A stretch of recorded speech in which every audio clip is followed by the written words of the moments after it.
You can't even prep the food right. Bring it to me now. You're making Mom mad. My husband swore and left the kitchen with an extra bottle of wine. Of course, he never tried to help me. I quietly started to clean up the broken dishes. I hated it. Why do I always have to do this? What's wrong? At that moment, my father-in-law, Tyler, who had apparently come late, showed up in the kitchen, probably having heard the sound of broken dishes. He looked surprised to see so many lined up in the kitchen. Wow, did you do all this yourself, Katie? It happens all the time, I told him in a self-mocking tone of resignation. Then I gathered up the pieces of plates and stood up. Seeing me like that, my father-in-law was speechless. His surprised expression turned into an angry one, seeing the miserable look on my face. Tyler said, I'm going to ask my wife what's going on. You should come too. After saying this, my father-in-law took me with him to the living room. My name is Katie Smith, and I am 32 years old. I have been married to my husband, Harry, who is 3 years older than me, for almost a year now. I had been an outpatient nurse at a small pediatric clinic before we got married, but I recently moved to a general hospital in the same city to improve my skills. I think 1 year of marriage still qualifies us as newlyweds. But my husband and I have been living with my mother-in-law since the first day we got married.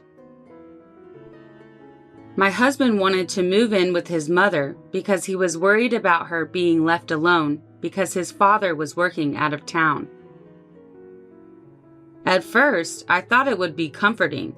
I thought we'd help and support each other during busy times. But I soon came to realize that I was wrong. Katie, you are terrible! It was my first night shift after changing jobs. I worked between midnight and 8:30 a.m., which I wasn't used to. I came home exhausted and dizzy. Then I was greeted by a rude comment from my mother-in-law. It was 9 in the morning. My husband was at work. Usually at that time, our neighbors passed by our house. Whether or not she realized this, she cornered me and shouted in a loud voice, easily heard from outside. Miley said, "You didn't even make me breakfast! What are you thinking?" What breakfast? I was confused. I had prepared breakfast for them last night before going to work, so I assumed my husband ate all of it. When I pointed this out, she still didn't stop. I rubbed my sleepy eyes and decided to make breakfast again for her. Miley said, "You're inflexible and exhausting." I finished making her breakfast, and she didn't even say thank you. Instead, she said, "It's too salty." She took one bite and complained, but I was sleepy and foggy-headed, so I tried to ignore her complaints and left the room to go to bed as soon as possible. But she stopped me. "Hey, Katie, where are you going?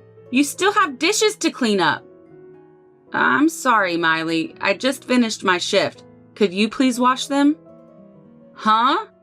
What are you talking about? Cleaning up is a part of cooking, isn't it? I left the cleaning and laundry for you to do. So if you're gonna take a break, can you take care of those things first?" "Well, it'll have to wait until I get some rest." "What do you mean? You're Harry's wife, right? And you don't have a child to keep you busy, so..." Okay. She apparently wasn't gonna let me rest. I hoisted myself up and did the chores my mother-in-law ordered me to do. She has recently been saying, "When you have a child, leave the housework to me," which is a not-so-subtle hint for me to hurry and have a child. My husband is an only child, so she's even more focused on me giving her grandchildren. Miley said, "I heard that my friend's daughter-in-law and son conceived on their honeymoon. Also, another friend's daughter-in-law is already a mother of 3.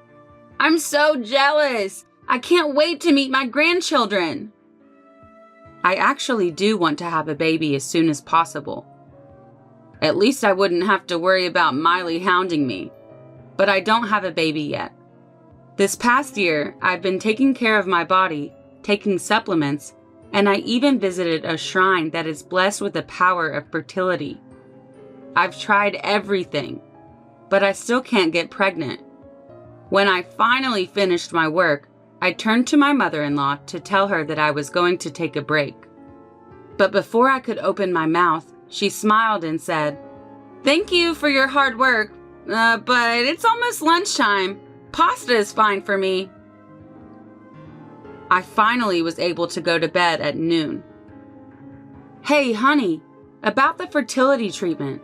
The doctor at the clinic said they want us to see the doctor together to make a treatment plan. So could you free up your Saturday morning?" One rare evening when our schedules didn't overlap, I told my husband about what happened at the fertility clinic. It was just my first visit, so I only had to submit my basal body temperature chart, have blood drawn, and undergo a light medical interview. My husband said, "What? What's that? I've never heard of that before." "You told me to go to the hospital since I was worried about not being able to have children." "I did say that, but why do I have to go?" I understood his doubts. Although obstetrics and gynecology is a different field, in the beginning, I also had assumed that fertility treatment was something just for women. That's why I went to the clinic alone for my first visit. But then the doctor in charge told me that cooperation of both the husband and wife is essential in the treatment. The doctor explained to me that in order to conceive, the normal reproductive function of the husband is important as well as the wife's eggs. They check the amount and concentration of semen, motility rate, sperm morphology, and other parameters. By doing so, abnormalities such as azoospermia can be detected. Depending on the results, the subsequent treatment plan may be affected. In other words, the husband's semen test is also quite important for fertility treatment. I want you to know the treatment plan too. Why don't you do that alone? It's none of my business. That's not true. It's about you and me, isn't it? Every time I see Miley, she asks me why we don't have children yet. Don't speak ill of my mother. It's your fault because you're infertile. Get it fixed. I need your cooperation to do that. Besides checking fallopian tubes and follicles, a sperm analysis is essential for fertility testing. I'm healthy and there's no problem. We have a good marriage and I have plenty of sperm. There's no need for a semen test. Then prove it to me. Well, how would you like it if your colleagues saw you in a place like that? Are you trying to humiliate me? Anyway, I'm definitely not going. Did I ask him in the wrong way? My husband seemed to be offended, and as if to say, "I'm done talking about this," he pulled the covers over his head and began to snore loudly. I looked down at him and sighed deeply. It's not uncommon for nurses to work night shifts. The schedules are different depending on the institution, but my new employer basically has a 3-shift system. In addition to the day shift, there are 4 or 5 late night shifts a month, and about 8 night shifts a month if you include the semi-night shift. But the problem wasn't my irregular work schedule. It's the constant orders my mother-in-law gives me when I'm at home. Nurses are supposed to have the benefit of being exempt from day shifts after night shifts, but since I had to take care of the house, I practically never had a day off. If I had known this is what it would be like, I never would have changed jobs. I'd been married to her son for about a year when my mother-in-law's criticism started getting worse and worse. It's hard to believe compared to how she is now, but when we first got married, she never pushed me or ordered me to do housework. I wonder if it was because I was having fertility issues. I had been dealing with this for a little over 6 months. I was healthy and kind of thick when we first got married, and then I became skin and bones. I looked sickly. but somehow my mother-in-law and husband didn't seem to notice. Maybe it was because we saw each other every day and it was hard to see the difference. One summer day, my husband happily came to me with an idea.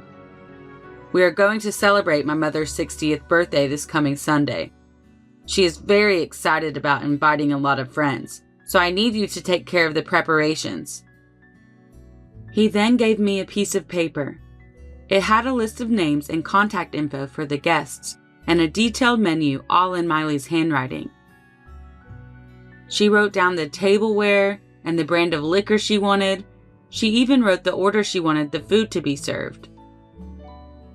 I was surprised by the number of guests and the schedule. Of course, Tyler, my father-in-law's name, was on the list, but surprised, I said, 10 people? This much food for only 10 people? And it's Sunday. It would be right after my late shift. My husband said, "My mother said that day was good for her. You'll be fine. You're always up till past noon anyway. This celebration will be held at noon, so it won't be a problem." He left the room, leaving me stunned. I doubt either of you will help me. I knew they wouldn't. It was the morning of my mother-in-law's 60th birthday celebration. As usual, I came home from a late night shift feeling woozy and did what my mother-in-law asked me to do. I had done the laundry and cleaning last night, which is good, but my husband ate some of the food that I had bought in advance, so I had to go shopping again. Thanks to him, before I could start cooking the main course, the guests started arriving at the house one after another. While my well-dressed mother-in-law showed the guests around, I hurriedly prepared drinks, some dishes, and glasses. While they were enjoying those, I tried to get the main course ready in time. I was already running out of time, but I kept working hard to get everything ready. But it wasn't easy to make up the time. "What are you doing, Katie? You're late!" my husband shouted, probably at the request of his mom. Just as I was almost ready to finish the all-important main course, my husband stomped into the kitchen. His brow wrinkled when he saw the unfinished food. "You can't even prep the food right. Bring me the food now. You're making Mom mad." My husband swore and left the kitchen with an extra bottle of wine. At that moment, some of the plates that had been stacked on top of each other collapsed and fell off the kitchen table, shattering into pieces. I was terrified because they were my mother-in-law's favorite plates. My husband's face was calm. "That's your fault. You shouldn't have stacked them up like that." That was all Harry said. Then he left the kitchen. Of course, he didn't even try to help me. I crouched down on the floor and silently began to clean up the broken dishes. I hated it. Why do I always have to be the one to do everything? "What's wrong?" I heard a gentle voice. I turned around, surprised to see Tyler, my father-in-law, standing at the kitchen door with a large package. Apparently, he had heard the sound of broken dishes. "Are you hurt?" His genuine concern made me want to cry. Come to think of it, it had been a long time since I heard such kind words from someone in this house. After all, I had not seen Tyler since New Year's Day. He came over to my side of the table and helped me gather the shattered dishes. Then he looked in amazement at all the food and dishes laid out in the kitchen. "Wow, did you do all this yourself, Katie?" He looked around to see if someone else had been helping me prep for the party. But nobody was there. I had no help. "It happens all the time," I told him in a self-mocking tone of resignation. Then I gathered up the pieces of dishes and stood up. He was speechless. I looked a lot different from the last time he saw me, clearly struggling. My hair was thin and disheveled, and my skin looked bad with dark circles under my eyes. I wasn't the lively person I was back then. Looking at the piles of food in front of me, he seemed to start to understand the situation. His surprised expression turned into an angry one, seeing the miserable look on my face. "I'm going to ask my wife what's going on. You should come too." After saying this in a low voice that I had never heard before, Tyler started to leave the kitchen, but I stopped him. "I haven't done the dishes yet." Tyler said, "You don't have to." I resisted, but he comforted me and took me with him to the living room. My mother-in-law was chatting with the guests and pouring a glass of wine that my husband had brought. "Hey, Katie, how long are you going to make me wait?" "Oh, you finally showed up. Everyone, this is my husband. He's been working out of town for a while and came home just for me." When my mother-in-law introduced Tyler, the guests greeted him with nods and smiles. Tyler smiled and nodded back. "Thank you very much for coming today. I'm Tyler, her husband. My foolish wife is grateful for your hospitality." "Oh my God, you called me a foolish wife. This is my birthday." "You are foolish. Truly." "What?" That one word changed the harmonious atmosphere to awkward and silent. Tyler made me stand with him, even though I was subtly hiding behind him. He faced the guests. "I would like to introduce you to my son's wife, Katie." Miley said, "Hey, honey, Katie is busy preparing." He glared at her, and she swallowed her words. "A year and a half ago, she married my son. She was a cheerful, smiling young lady, and I was convinced that her and my son would have a bright future. But how does she look now? She didn't look so miserable 6 months ago." Some of the guests started to murmur, saying I didn't look anything like my photos and that I'm way too skinny. Tyler turned to Miley. "Why has she changed so much?" Miley said, "Well, I don't know. Probably because work is too hard. You know, I told you on the phone that she changed hospitals and has been on the night shift since the start of the year." Okay, so are all of Katie's colleagues suffering like that? If so, it's a clear violation of the Fair Labor Standards Act. I'll have to contact the union." "No, that's not..." "Are you still acting like you don't know anything? I just heard that you've been hard on Katie and haven't been giving her any time to rest. I heard that she worked a late night shift earlier. Then you told her to cook all of that by herself after no sleep and a long shift?" "That's right. I had told Tyler everything. I told him that for the past 6 months, I had been treated like a housekeeper without a day off." When Miley turned her head away, unable to argue with him, Tyler glared at my husband. "You too, Harry. You knew Katie has been going through it, so why haven't you done anything?" "That's because it's between Katie and Mom. I had nothing to do with it." "What did you vow at the wedding? Didn't you swear to protect and support her, to make her happy? Does she look happy to you?" "Well, of course, there were times that I thought it was a little much, but Mom said it was normal for a woman without a child to do all this. As a husband, you should put your partner before your mother. Have you already forgotten how your first marriage ended because you pushed her too?" My husband's face turned red. I looked at him, jaw dropped.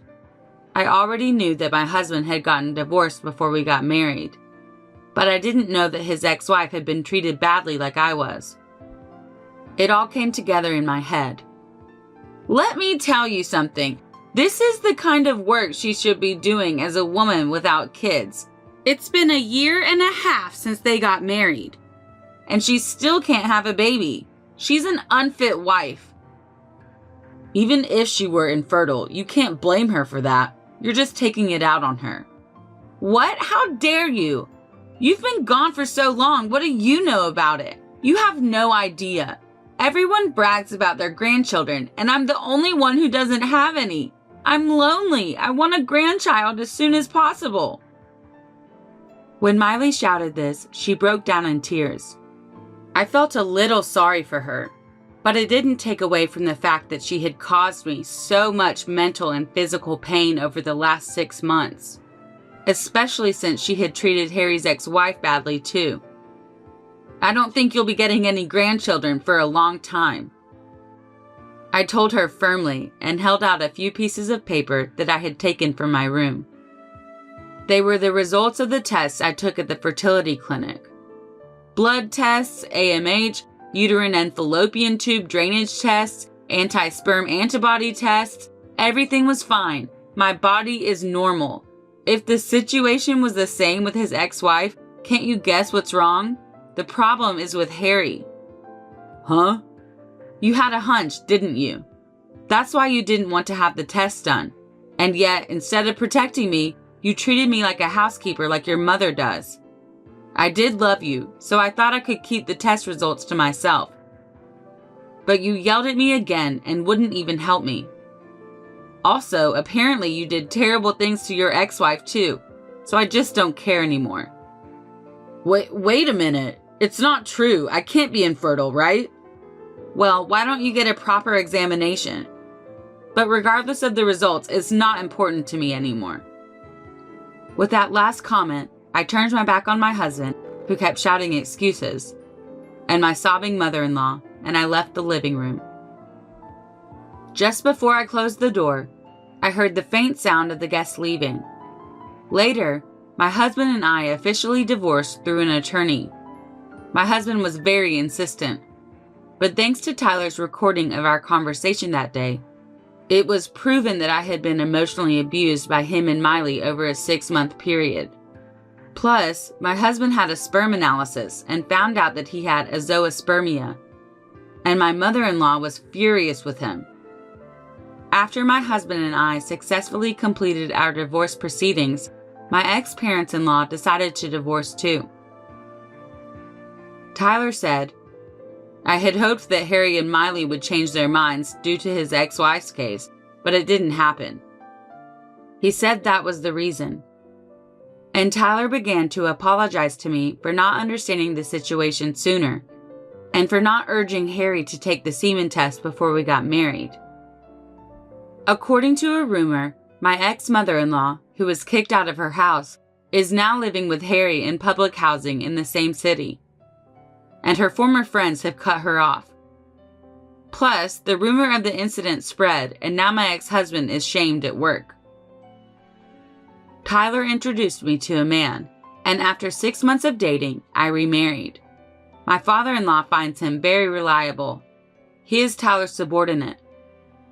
We are living happily together. The other day, I had a checkup with an obstetrician and found out that I'm 2 months pregnant, so I'm going to tell Tyler soon. I am planning to visit soon to tell him the news since he was our matchmaker and he saved me from my awful living situation.